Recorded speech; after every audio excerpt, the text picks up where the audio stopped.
Et c'est maintenant l'heure de notre page des sports avec Lise Laure-Etienne. Bonsoir Lise Laure. Bonsoir. On va commencer par du football bien sûr et cette garde à vue qui a secoué la planète foot. Mais on sait que Ahmad Ahmad, le président de la CAF, est ressorti libre, sans poursuite. Oui, totalement libre pour l'instant car aucune charge n'a été retenue contre lui. Alors hier matin, le président de la CAF venu assister à un congrès de la FIFA a été interpellé à son hôtel parisien par la police. Et de quoi il est accusé exactement? Alors il est accusé d'une rupture abusive de contrat. Alors les faits, 2017, la CAF signe un contrat avec l'équipementier allemand Puma.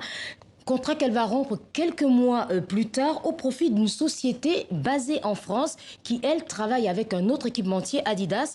Alors, ce nouveau contrat aurait entraîné un surcoût de 739 000 €.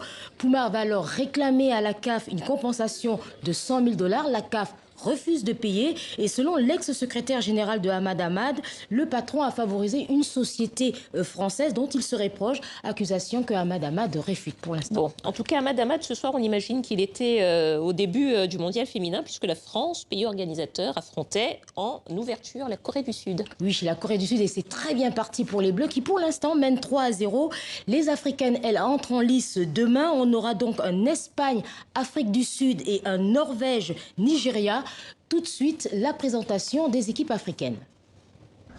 Ce sont les plus expérimentés et les plus titrés.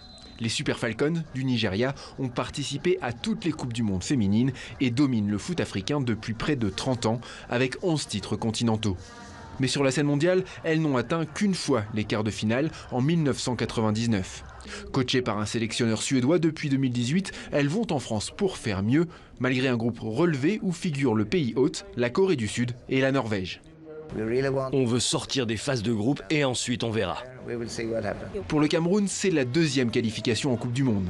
Elles ont atteint les 8e en 2015 au Canada et espèrent faire encore mieux si elles sortent d'un groupe à leur portée avec la Nouvelle-Zélande, les Pays-Bas et le Canada. Comme toute lionne qui va en brousse, on va chasser. On va chasser et nous sommes sûrs de remporter, ramener les proies. L'Afrique du Sud enfin jouera en France sa toute première Coupe du Monde. La partie s'annonce compliquée dans un groupe difficile avec l'Allemagne et la Chine, deux grandes puissances du foot féminin, et l'Espagne. Mais les Banyana, les filles en langue sesotho, sont tout de même vice-championnes d'Afrique et comptent dans leur rang celles qui ont été élues respectivement meilleures coachs et meilleures joueuses africaines en 2018, la sélectionneuse Désirée Ellis et l'attaquante Thembi Katlana. Aujourd'hui, on est bonne, demain, on sera meilleur et le jour d'après, on sera génial. Donc oui, les gens disent qu'on est dans un groupe de la mort, mais d'ici à la Coupe du Monde, on sera meilleur en tant qu'équipe et elles ne sauront pas à quoi s'attendre. On a fait un très bon résultat à la Coupe d'Afrique, même si là, on sait que ce sera un ou deux niveaux au-dessus. Mais en y allant avec la même attitude, le même engagement, la même discipline, on peut être au niveau. Aucune sélection du continent, masculine ou féminine, n'a dépassé les quarts de finale d'une Coupe du Monde. Mais ces trois équipes sont bien décidées à porter haut les couleurs de l'Afrique. Bon, alors, direction Coupe du Monde des moins de 20 ans, Lise Laure, et le Mali est éliminé. Oui, le Mali est éliminé. Les Aiglons réduits à 10 se sont inclinés 4-2 face à l'Italie. L'autre et dernière sélection, le Sénégal, tentera demain de se qualifier pour les demi-finales face à la Corée du Sud. Il y avait des préparations des équipes pour la CAN 2019. Il y avait des matchs amicaux aujourd'hui, Lise Laure? Oui, il y avait 4 rencontres aujourd'hui au programme qui se sont déroulées. La Tunisie a battu l'Irak 2-0. La Guinée a perdu face à la Gambie 1-0. Le Kenya a battu Madagascar. Et aujourd'hui, Karim Baldé et Louis Decroix ont assisté à la victoire des éléphants. Même en rodage, la Côte d'Ivoire assure l'essentiel. Victoire 3-1 ici au stade de la Libération de Boulogne-sur-Mer face à une équipe des Comores un petit peu en vacances, il faut bien le dire. Les Ivoiriens sérieux défensivement mais aussi offensivement à l'image de Wilfried Bony. L'ex-attaquant de Manchester City revient en grâce en marquant un doublé. Premier but juste avant la mi-temps, deuxième but peu avant l'heure de jeu. En fin de rencontre, les Ivoiriens marquent un troisième but. C'est un contre son camp de Kassim Abdallah. Les Comoriens réussiront à réduire la marque sur penalty dans les arrêts de jeu. Du sérieux, mais des progrès à réaliser. Voilà la tonalité des joueurs à l'issue de la rencontre.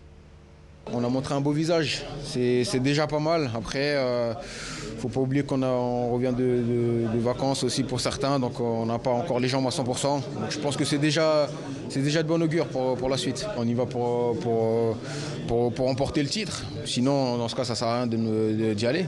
Donc on a cet objectif-là, mais en toute humilité, on va continuer à travailler et puis on prendra les matchs les uns après les autres.